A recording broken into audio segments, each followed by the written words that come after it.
कुछ काम सीख परिवार का सहारा बनना चाहता हूँ, क्या करूँ? आज ही ज्वाइन करो JS ITI, जहाँ मिलेगा electrician, fitter, surveyor, COPA, fashion technology जैसे ट्रेड्स में रोजगार परक प्रशिक्षण, जिसे प्राप्त कर तुम अपने परिवार को आर्थिक मजबूती दे सकते हो। साथ ही मल्टीनेशनल कंपनीज में 100% placement. JS ITI, Palai Patti, Babatpur, Varanasi. Admissions open. Dear student, मैं Sanjeev Pathak, JS private ITI online portal पे आपका स्वागत है।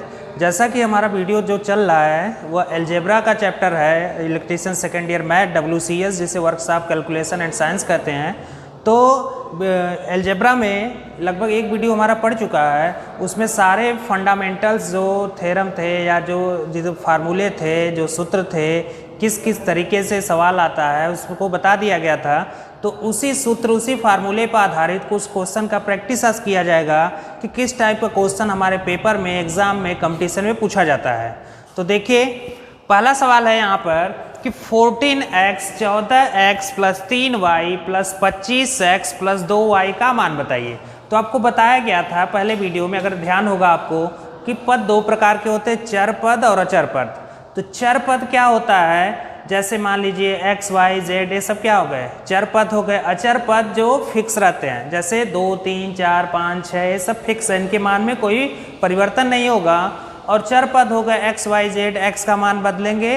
जैसे यहाँ पर x का मान एक बार वो कुछ रख दिया जाए, y का कुछ रख दिया जाए, तो पूरी जो वैल्यू होगी वो बदल जाएगी। फिर अगली बार हम क्या करें, x का मान बदल दें, y का भी बदल दें, तो इस पूरे इक्वेशन का, पूरे समीकरण का मान क्या होगा, बदल जाएगा। तो ये क्या है, यहाँ पे ये चर पद है। तो चर पद में यह जो x y है, उसके पहले जो नंबर लिखा गया है जिसे अचर पद कहते हैं, वह उसका क्या है, गुणांक है। वह उसका गुणांक है, जिसे कोफिशिएंट कहते हैं। तो यहाँ पर देखिए, x के पहले 14 14 है, तो 14 क्या है हमारा, यह अचर पद है, और x क्या है, चर पद है। तो इसका जो x है, x का जो गुणांक है 14। तो हम क्या करेंगे कि हमारा जो चर पद है, इनके जोड़ या घटाने में हमें यह ध्यान देना है कि उसका गुणांक क्या है, और समान चर पदों को एक साथ जोड़ते हैं या घटाते हैं। और असमान जो चर पद हैं उसको हम जोड़ नहीं सकते, उसको सिर्फ ऐसे सिंपल इक्वेशन या समीकरण के रूप में लिखा जा सकता है। तो देखिए यहाँ पे समान चर पद क्या क्या है, जैसे यहाँ x मिल गया तो x और कहीं है, यहाँ भी देखिए x है, तो दो समान चर पद मिल गए। अब इनका गुणांक देख लेते हैं। तो यहाँ पे इस x का गुणांक 14 है और इस x का गुणांक 25 है, और इन दोनों के बीच में जो साइन लगा है, किसका लगा है, प्लस का लगा, यानी जोड़ देंगे। तो 14 में 25 जोड़ेंगे, कितना आ जाएगा, 39। यह आ गया 39, और यह 39 किसका गुणांक हो जाएगा, चर पद हमारा x का। फिर प्लस का चिन्ह दे दें। अब देखिए दूसरा चर पद है y, यहाँ भी y, यहाँ भी y है। अब इस y का गुणांक 2 है और इस y का गुणांक 3 है, दोनों के बीच जो चिन्ह है वो प्लस का है, तो दोनों को सिंपल जोड़ देंगे। तो 3 में 2 जोड़ेंगे, कितना हो जाएगा, 5। और किस चर पद का गुणांक हो जाएगा, यह y का। बहुत ही आसान क्वेश्चन इस पे आता है, एक बार ध्यान से इसको समझ लेंगे तो बहुत आसानी से इसको कर जाएंगे। तो चर पद में क्या करते हैं, सारे समान चर पदों को एक साथ जोड़ देते हैं, और जो असमान चर पद है, जैसे कोई रिपीट नहीं हो रहा, एक ही टर्म, अगर यहाँ z होता प्लस 2z होता तो किसी के साथ नहीं जोड़ता, यहाँ प्लस चिन्ह करके हम उसको ऐसे जोड़ देते हैं। अब दूसरा क्वेश्चन देखिए, 5a² इंटू 8a के पावर 5 इंटू b3। तो यहाँ पे देखिए दो चर पद हैं, a है b है, ठीक है, और इसके अचर पद क्या है, 8 और 5। तो बीच में कौन सा चिन्ह है, इंटू का चिन्ह है, गुणा का चिन्ह है। तो गुणा में हम क्या करेंगे, अचर पद को एक साथ गुणा कर दें। 8 में 5 का गुणा करेंगे, कितना हो जाएगा, 8 पंजे 40, इसको 40 लिखा।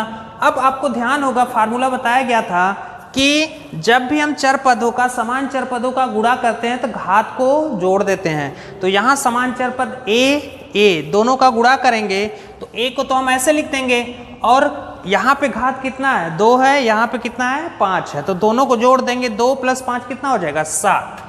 ठीक। अब दूसरा चर पद है b को लिख दिया। अब इस b की पावर कुछ नहीं है, तो हमें मालूम है किसी भी चर पद के पावर अगर कुछ नहीं है तो उसको हम 1 मानते हैं। तो यहाँ घात 1 है, यहाँ घात कितना है, 3 है, तो 1 और 3 में जोड़ देंगे, कितना हो जाएगा, 4, जो कि बहुत ही आसान है। इसको एक बार फिर से देख लीजिए कि यहाँ पे जो अचर पद है वो 8 और 5 था, बीच में मल्टीप्लाई गुणा का चिन्ह था। 8 × 5 करेंगे 40 हो गया, अब यहाँ पे चर पद है a, यहाँ पर a, तो जब चर पदों का आपस में गुणा करते हैं तो घात को आपस में जोड़ देते हैं। तो यहाँ 2 घात है, यहाँ 5 घात है, कितना हो गया 7। यहाँ फिर चर पद है b गुणे b क्यूब करेंगे या b की पावर 3 करेंगे तो कितना हो जाएगा b की पावर 4। नेक्स्ट क्वेश्चन देखिए, हमारा यहाँ पे दिया है जो डिवीजन है भाग के रूप में दिया है 3x + 15 या 3x + 15 बटे 5x + 25। अब इसको कह रहा है कि इसको सिंपल करिए, तो इसको ऐसे हल किया जाएगा। तो यहाँ पे देखिए x यहाँ भी, x यहाँ भी, यहाँ पर क्या है ना x है y है, कुछ नहीं है, एक क्या है हमारा अचर पद है। तो हम क्या करें, 3 यहाँ है 15 यहाँ, तो ऊपर से अगर हम 3 कॉमन ले लें तो यह आ जाएगा x + 5, x + 5। अब नीचे ध्यान से देखेंगे तो 5x + 25, तो 50 25, 5 यहाँ भी कॉमन मिल रहा है, 5 यहाँ है, तो 5 अगर हम बाहर ले लें तो यह आ जाएगा x + 5। अब यहाँ से ध्यान से देखिए x + 5 ऊपर भी है, x + 5 नीचे है, भाग देंगे तो क्या हो जाएगा, कट जाएगा। कटने के बाद हमें क्या बचेगा, ये 3/5, ये आंसर आ गया 3/5, जो कि बहुत ही आसान है। अब नेक्स्ट क्वेश्चन देखिए, दिया है कि x का मान बताइए। अब x का मान यहाँ पे बताना है तो आपको ध्यान होगा कि ऐसे सवालों में क्या करते हैं, सिर्फ पक्षांतर कर देते हैं, सारे चर पद एक साथ, सारे अचर पद एक साथ। तो यहाँ पे देखिए जो अचर पद है यहाँ 13 + x = 20 है। तो जब भी हम गुणा या जो हम जोड़ या घटाना करते हैं चर पद का चर पद के साथ, अचर पद का अचर पद के साथ, तो हम x को इधर छोड़ दें क्योंकि x क्या है, चर पद है, और इस अचर पद को उधर भेजेंगे तो यह 20 है। यहाँ पे कोई चिन्ह नहीं है तो क्या है, प्लस है, प्लस है तो बराबर के उधर जाएगा, माइनस हो जाएगा, 20 - 13 कितना आ गया 7। तो x का मान कितना आ गया 7। ठीक है। नेक्स्ट क्वेश्चन देखिए, यह फार्मूले के रूप में भी पूछा जा सकता है या सवाल के रूप में भी पूछा जा सकता है। दिया है कि a के पावर m × a के पावर n। तो आपको पता होगा कि जब समान चर पदों का गुणा करते हैं तो उन पदों का जो घात है आपस में जोड़ दिया जाता है। यहाँ पर देखिए यह भी a है, यह भी a है, समान चर पद हैं और आपस में मल्टीप्लिकेशन हो रहा, गुणा हो रहा, क्योंकि बीच में चिन्ह किसका है, गुणा का। तो यहाँ पे हम सिंपल क्या करेंगे, a लिखेंगे और इसका घात m है, इसका घात n है, इनको जोड़ देंगे, m + n के बराबर आ जाएगा। यानी इसका आंसर आ गया a के power m + n। Next question है हमारा, x ब्रैकेट में कोष्टक में दिया 120 120 = 960। तो इस क्वेश्चन में बच्चे कंफ्यूज हो जाते हैं कि यहाँ पे कुछ दिया नहीं है और x का मान भी पूछ रहा है, कैसे निकाला जाए। तो आपको यह पता होगा कि जब दो पदों के बीच में कुछ चिन्ह नहीं होता, कोई चिन्ह नहीं दिया रहता, कोई सिंबल नहीं है, तो हम उसको क्या मानते हैं, इनटू मान लेते हैं, गुणा मान लेते हैं। तो इसका मतलब यह है, सवाल का जो मतलब है यह है कि x × 120 = 960 या x × 120 = 960। अब यहाँ पे x का मान बताना है। तो आपको पता होगा कि अगर दो पद आपस में गुणा किए गए हैं, अगर बराबर के उधर पक्षांतर करेंगे तो क्या हो जाएगा, वो बटे में आ जाएगा। तो x बराबर हो जाएगा 960 / 120, 0 से 0 कैंसिल। अब 12 का पहाड़ा पढ़ेंगे तो 12 × 8 = 96, यानी x का मान जो आ गया वो 8 के बराबर, जो कि बहुत ही आसान है। आपको ध्यान होगा यहाँ पे कुछ भी दे सकता है, x ब्रैकेट में 4 दे दिया, इधर 16 दे दिया, x का मान पूछ दिया। तो क्योंकि यह सवाल थोड़ा सा टिपिकल है, बस समझना है कि यहाँ पे हमें करना क्या है तो सवाल बहुत ही आसान। बच्चे इसको ऐसे छोड़ के चले आते हैं कि यहाँ ना प्लस का चिन्ह दिया, ना इंटू का दिया है, ना माइनस दिया है, तो यहाँ पे x का मान हम कैसे निकालेंगे। तो आपको दिमाग में यह बात रखनी होगी कि जब दो पदों के बीच में कुछ चिन्ह नहीं दिया रहता तो वहाँ पे क्या होता है, मल्टीप्लाई का चिन्ह होता है, गुणा का चिन्ह होता है। अब दूसरा क्वेश्चन देखिए, दिया कि 1/a के पावर -5 किसके बराबर होगा। तो किसके बराबर होगा, आपको पता है कि इंडेक्स वाला, सिग्निफिकेंट इंडेक्स वाला एक फार्मूला बताए थे कि जब घात नीचे है अगर उसको ऊपर ले जाएंगे तो क्या हो जाएगा, वो घात सिर्फ प्लस हो जाएगा, उसका चिन्ह बदल जाएगा। तो 1/a के पावर -5 है, अगर इसको हम ऊपर लाके अंश में लिखेंगे तो यह जो घात है यह सिर्फ इसका चिन्ह बदल जाएगा। तो यह सिंपल क्या हो जाएगा, a के पावर 5, बाकी चीज वही रहेगी, a भी वही रहेगा, 5 भी वही रहेगा। अगर यहाँ प्लस घात है ऊपर ले जाएंगे तो माइनस घात के रूप में लिख देंगे, अगर माइनस है तो ऊपर ले जाएंगे तो प्लस के घात के लिख देंगे।